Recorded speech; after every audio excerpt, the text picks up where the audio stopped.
President Trump's illegal immigration crackdown is off to a fast start. In a 33-hour period between Tuesday morning and Wednesday night, ICE agents arrested over 460 migrants, many with long criminal histories.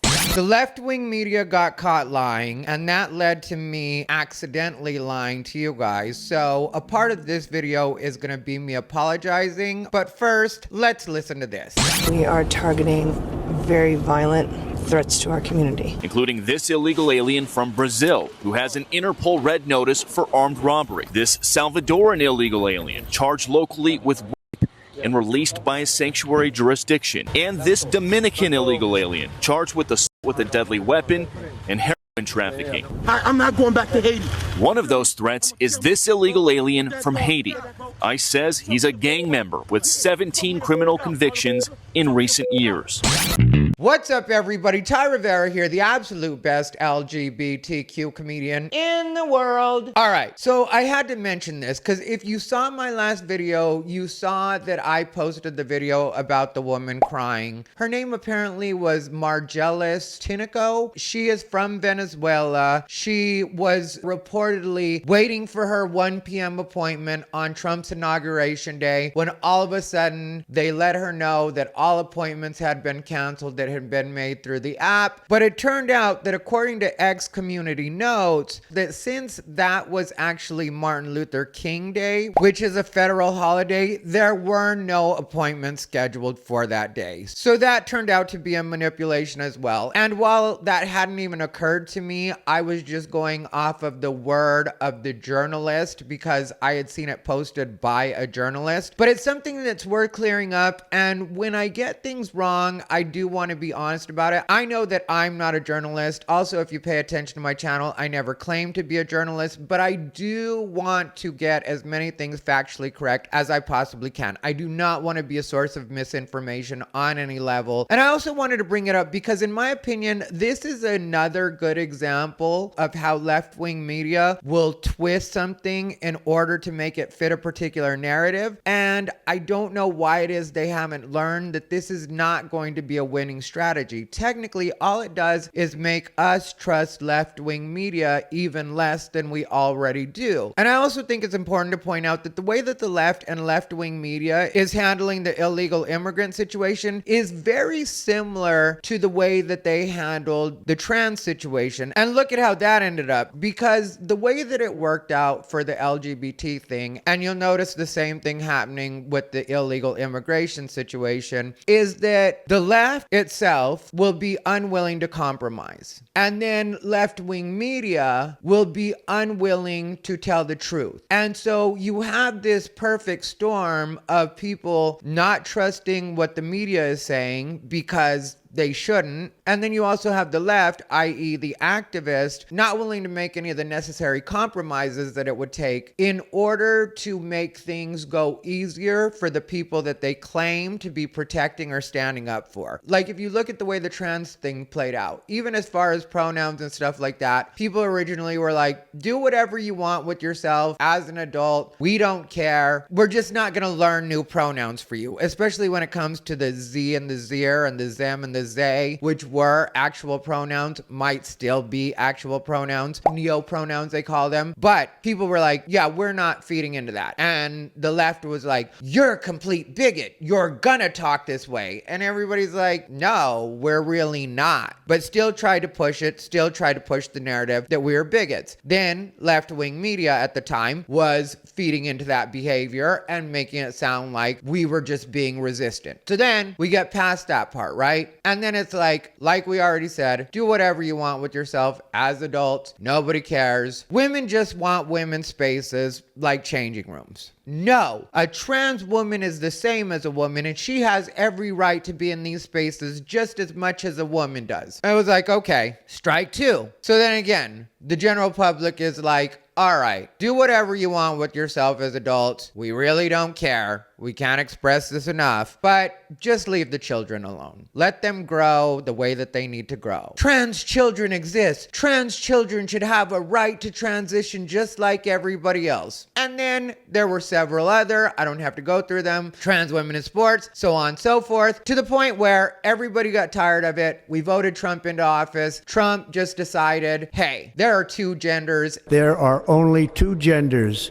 male and female, when we're talking about the government. And now trans people can't understand what went wrong. Left-wing media is losing its mind because they don't have a strategy for this, because when it comes down to it, while they are left-wing media, at the same time, they're media and they want to make money and they need an out strategy because they've realized that leaning on the LGBTQ community the way that they were isn't going to make them money. So now they've got to pivot. So what's the next place to pivot to? Illegal immigration. That's their next victims as far as what they can monetize. So now we find ourselves in a similar situation with illegal immigration because the Trump administration and the Border Czar Tom Homan have already been very clear about the fact that their focus right now is on illegal immigrants who have been convicted of crimes while being in this country, which again seems like a very reasonable request to make. But the sanctuary cities are making it difficult by refusing to help out by allowing ICE to go pick up the illegals that have committed or been convicted of crimes from the jails and are releasing them back into the public. And that's making it so that ICE will have to actually go into neighborhoods to go ahead and find these people. And if while they're doing that, they end up stumbling on another person that the target is hanging out with that happens to be illegal as well, then they're going to take them too. Officers also arrested this Guatemalan MS-13 gang member facing gun charges.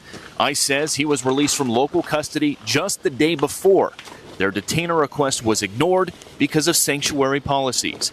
And in a sign of shifting priorities with the new Trump administration, this man, who was in the same apartment as the target, was also arrested after ICE determined he's also in the U.S. illegally. This is what ICE calls collateral.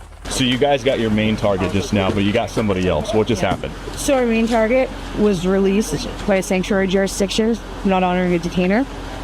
That person was released back into the community, and when we went to go find him, he's with somebody else who was previously removed from the United States.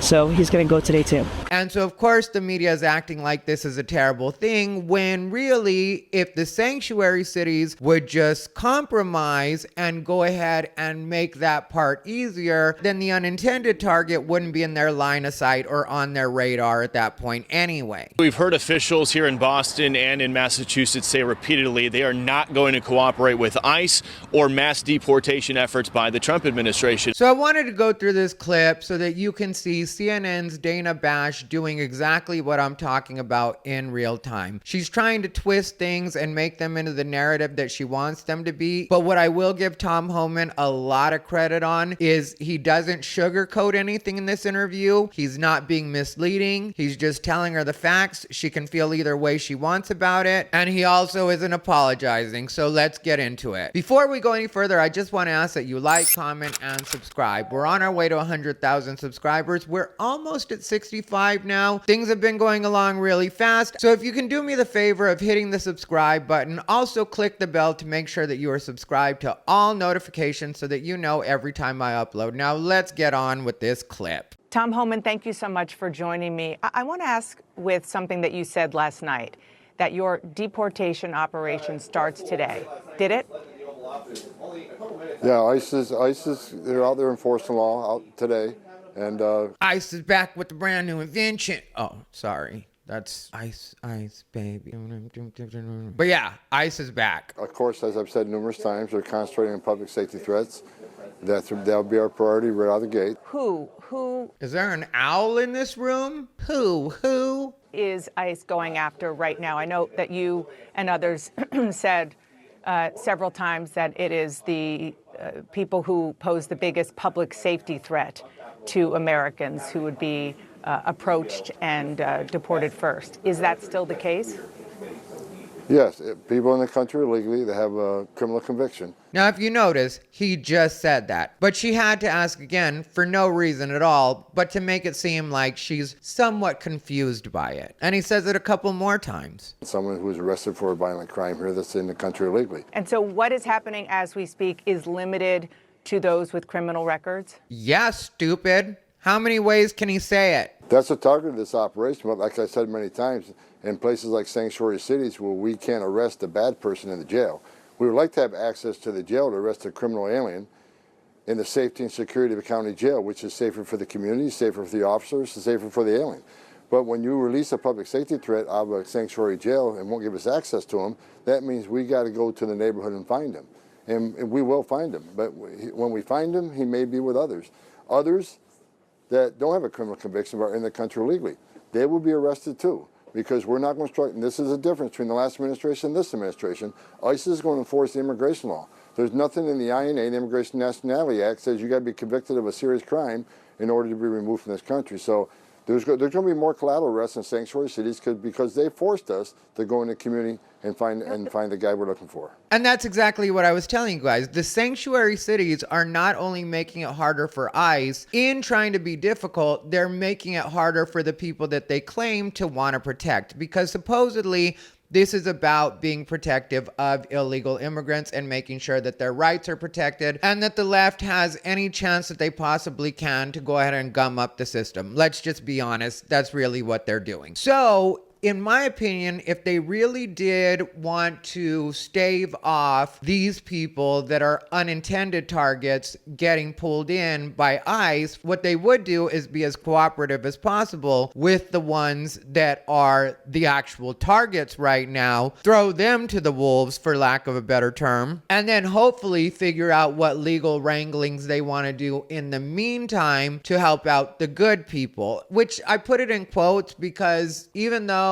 they're not supposed to be in the country, there are plenty of them that aren't committing any kind of crimes. They are just trying to make a better life for themselves. I don't feel sympathy for them in the way that I feel like they should be able to stay. I think they should have to leave and go through the process. But what I'm saying is, if these sanctuary cities do want to figure out some legal maneuvering, it could buy them some time and also buy some time for the illegals that haven't committed crimes to go ahead and help out as much as they can with the part they can help out with. But again, unwillingness to compromise even when it would help out the people that they claim they want to help out. Let me just make sure that I understand what you're saying, because at first you said that the first targets are those with criminal records, but you are also saying that those who are undocumented in the U.S., also who don't have criminal records, people who are working in their communities, maybe even have spouses who are American citizens,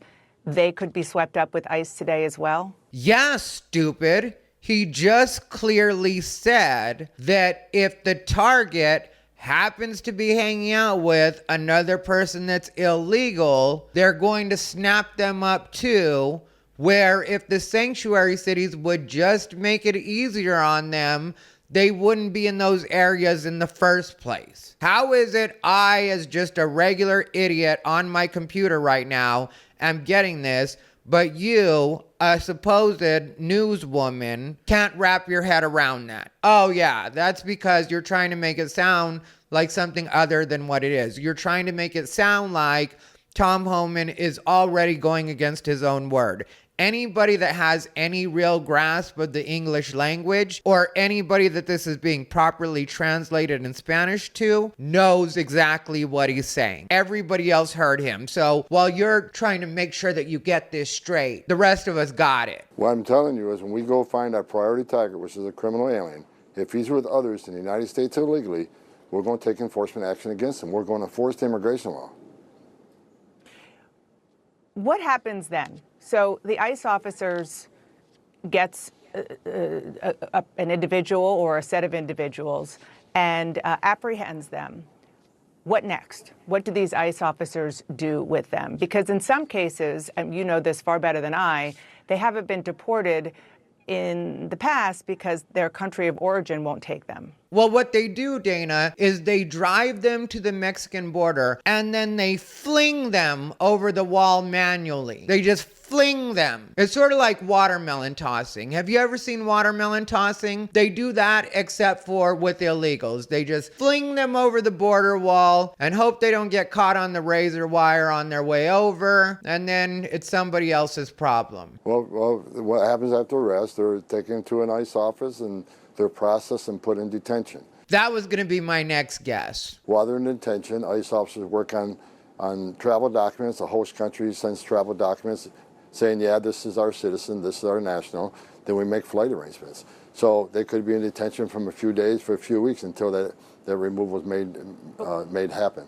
What if the host country doesn't want them, as has happened in the recent past? That's when we drive them straight to the Mexican border and then we fling them. We fling them over the wall. Have you ever seen watermelon tossing, Dana? It's sort of like that, except for with illegals. We fling them over the wall, hope they clear the razor wire, and then they're somebody else's problem. We have various plans. We have various plans. Other countries are willing to take them. Again, that was going to be my next guess, is possibly checking with another country. We have third safe country removals, so that's something we're working through. But I think you're going to see less of the recalcitrant countries. Countries don't take their citizens back under this president, because this president has vowed that these countries will take them back. So I'll leave that up to the White House, but there will be negotiations with those countries who are pushing back on recalcitrancy, and they will be removed. And all kidding aside, to me, that was an excellent answer by Tom Homan, because anything past that is not his job. That's Donald Trump that would figure that out.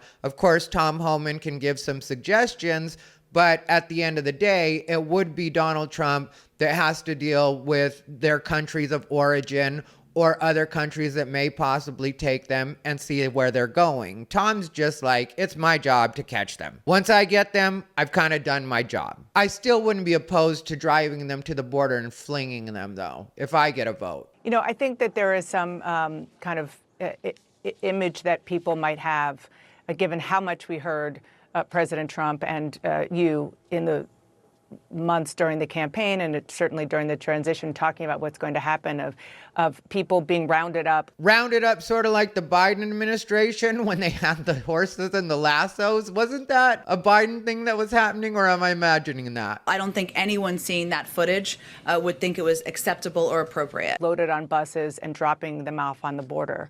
Is that how you see this happening? Well, I don't like the analogy of rounding up. Look, again, this is a targeted enforcement operation. The president's been clear on this. We're going to concentrate on public safety threats. But in sanctuary cities, where they don't let us take that public safety threat into custody and the safety and security of a jail, we have to go find him. If he's with others in the country illegally, ICE will not turn a blind eye to that. ICE is going to uphold the oath they took. They're going to enforce the laws enacted by Congress and signed by a president. And they're going to do that without apology.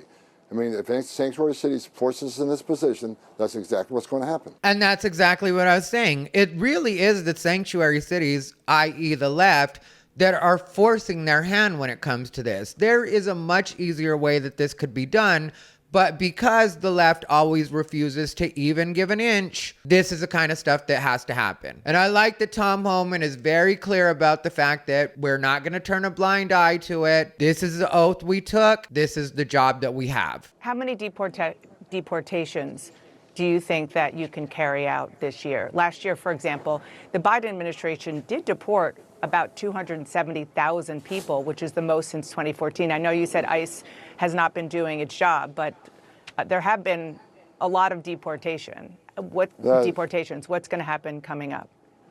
That is not accurate. The Biden administration is hiding the numbers. If you look at those removal numbers, over 80% were Border Patrol apprehensions on the border that were immediately removed. They weren't ICE removals. So if you look at what ICE has done in the interior of the United States under 4 years of President Biden, they have the lowest numbers of removals in the history of the agency, despite a historic illegal crisis on the southern border. So they can claim 240,000, whatever removals. That's simply not the fact. And under the Trump administration, were there fewer removals? Yes. And why was that? Because we secured the border. We weren't releasing millions of people in the United States to have to go find and remove. So it doesn't matter how many people were deported, it's how many people were released in this country, and millions were released into this country by the Biden administration that were not released by the Trump administration. I just want to be clear. I'm not obviously getting these numbers out of thin air. They are coming from the U.S. Customs and Border Protection Agency. You're saying that they're giving us false information? The numbers are accurate. I'm talking, where do those removals come from? And they're not interior ICE removals. 80% of those removals were arrested by Border Patrol. So ICE didn't make the arrest, Border Patrol did, and they were removed by ICE on the southern border. Understood. As my black friends would say, she is really trying to play in his face right now. You know, I always hate when people do this. I get that she's a reporter and she's supposed to press him a bit, but the way that she's doing it, in my opinion, is almost like she feels like she might know a little bit more about this than he does, but at the same time trying to pull that, I just want to make sure I'm clear. And it's like, you are as dumb as a box of rocks. And I would give her the excuse that she's asking the questions the viewers at home want to know. I don't think there's really a lot of viewers at home that want to know this. I don't think that if everybody was being completely honest, I think there are people that are on social media that are crazy. That's always going to be. So there's some people that really do mean it. But I think that the majority of people in this country really do know that illegal immigration is completely out of control, or was completely out of control under the Biden administration. And I think that if you were to talk to the average American about it, and they knew that nobody would ever find out, it was just you and them, they could be 100% honest, I think that they would tell you that they have a similar position to it on it that I have, which is kind of like, I don't care how it happens. We just need it to happen. And yesterday in my comments, somebody had hit me up. Thank you for the comment, by the way. I'm not upset, but I will bring it up to talk about that. You have to understand there's nuance when it comes to immigration. Right now, we really don't need any extras here. That's the way it is. It's sort of like, in my opinion, if you say have a family member that might need to come stay with you, but say one of your kids is dealing with some sort of substance that you're trying to get under control, and maybe your spouse just lost a job, so you got to watch out for your money. The power bill is in danger of being cut out, and then one of your other family members hits you up and says, hey,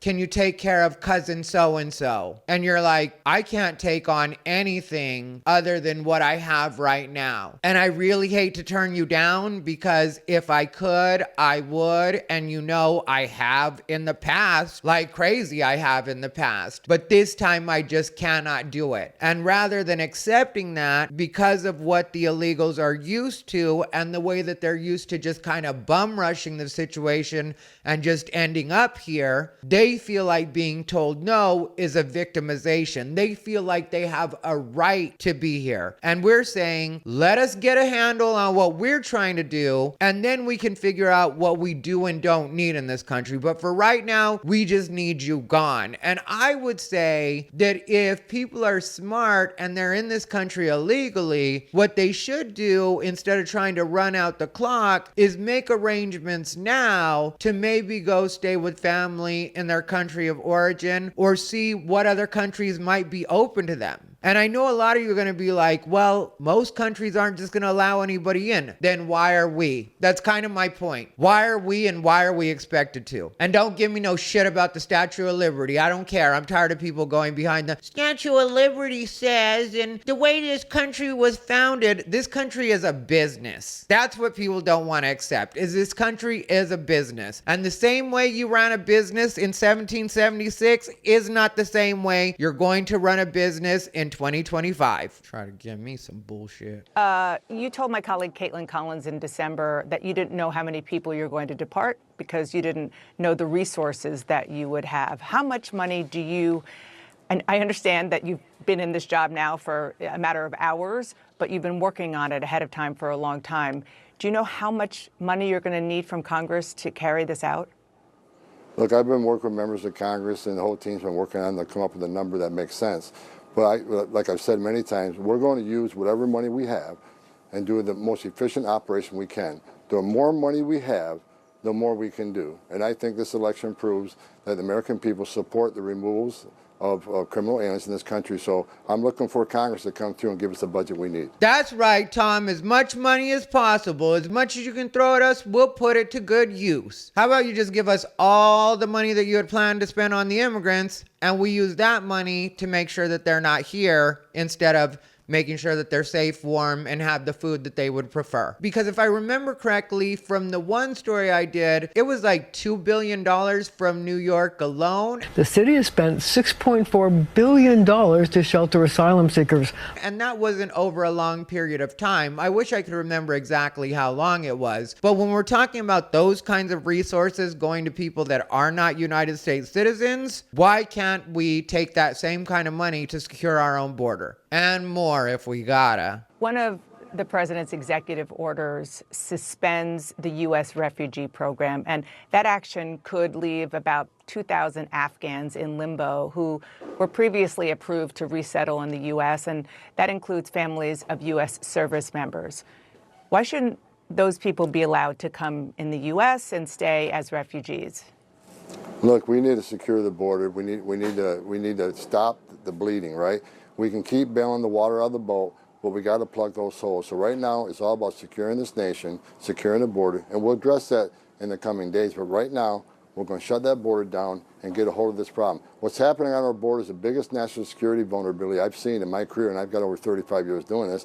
We need to take action to secure the border, and we'll discuss the other policies down the road. But right now, it's all about securing the border and saving lives. And that's what it is, Dana. You're just going to have to accept it. You and the rest of your liberal friends are just going to have to understand that for right now, it doesn't matter what it's about. We just don't need anybody else here at this particular moment. And with these kinds of things, I wouldn't even worry about them too much because we've all seen by Trump's executive orders that if he wants to do something, he'll start to put it in motion. Now, whether or not everything that he wants to do is going to be 100% possible, like right now, there's a little bit of a hiccup with his plan on doing away with birthright, but you know, if he really wants to do something, he'll set it in motion. So if that turns out to be the smartest thing to do or the most beneficial thing to do, then he will set that in motion. But for right now, it's just like, let's shut everything down and make sure we don't have anything coming in until we can get our heads on straight again. So stop trying to tug at the heartstrings, Dana.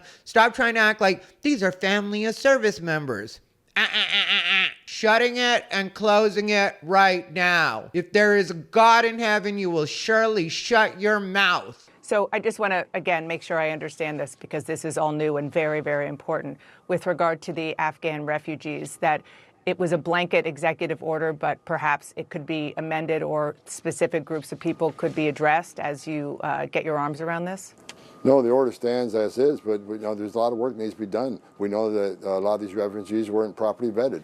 There are things we need to fix that the last administration broke before we allow the program to continue. So we're on it. We'll be discussing it more in the future. Yeah, Dana, for right now, nothing. I don't know what you're still trying to get your head around. How many of the same questions do you have to ask in order to get your head around anything? The man is speaking very clearly. It's very rare that you see anybody in media speak the way that Tom Homan is speaking right now. And I know it's because he's not a politician. He's just there to do his actual job. And this is what we need. We need somebody that is willing to just say, these are the facts. This is what we're doing right now. I don't care how you feel about it. I don't care how your friends feel about it. I wouldn't even be doing this interview if it wasn't best for the administration right now to be transparent.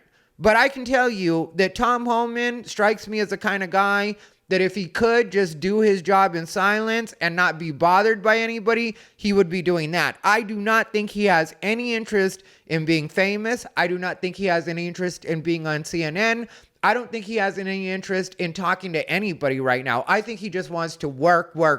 That's what I feel like is going on. But I feel like he also knows that there is a little bit of PR that needs to happen so that people understand what's happening in their neighborhoods and their cities. And hopefully the citizens of these sanctuary cities can shame their local and state officials into doing what needs to get done or allowing what needs to get done so there's as little collateral damage as possible. If you want as little collateral damage as possible, then you work with the system as much as you possibly can. That would be my suggestion.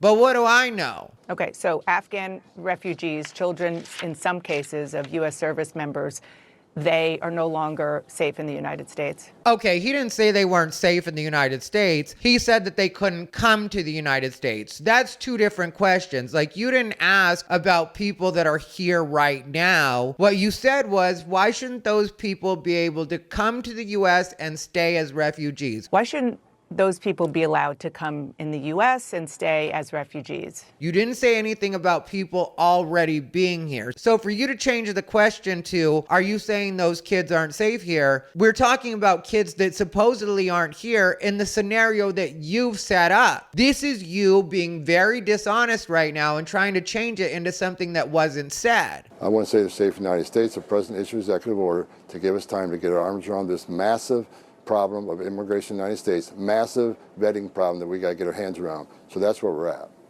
Okay, so they'll be deported or not let in if they're on their way. Okay, again, she didn't mention she was talking about people that are already here. So when she says so they'll be deported or turned away, if you have no business being here and you see Tom Homan on TV being clear about this, which any service member would be seeing this as well, which let's not pretend that there isn't a different way that things are going to work out for military and the way that they deal with their chain of command. Like, what she's saying makes no sense at all. This probably isn't something that Tom Homan would even have to deal with. I wouldn't even imagine that there's a lot of service members that would try to defy this order or that haven't already discussed this with their higher ups once they knew that this was going to happen. In my opinion, it feels like she's setting up a scenario that's not happening in order to create a victim that will never exist. If they're in the country illegally, they have a problem. It's not okay to enter this country illegally if that's what you're talking about. But if they were admitted as refugees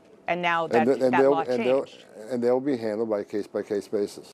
See, now she changes it to if they were admitted, but that wasn't what she was talking about in the beginning. Like I said, the unwillingness to be honest and being caught in real time like this is really going to end up hurting the left and left-wing media. Those days are done. And that's what the most important takeaway is from all of this and everything you're seeing and what I said earlier with the other story is that people are done with this. People are tired of being lied to. People are tired of having their emotions manipulated. People are tired of being expected to just accept what we're told to accept, or else we're not good people, or we're being racist, or we're being xenophobic, or we're being transphobic, or we're being homophobic, or we're being agoraphobic. Okay, that's being afraid to leave the house. I don't think anybody would ever call us that. I was just on a roll with the phobics. Anyway, let me know what you guys think down below in the comments, but that's where I'm at on it. If you want to see a video of me talking about the creepy woke bishop that did the inauguration sermon, click the video on your screen. Other than that, thank you for watching. As always, this has been Ty Rivera, the absolute best LGBTQ comedian in the world. They bought into his bullshit.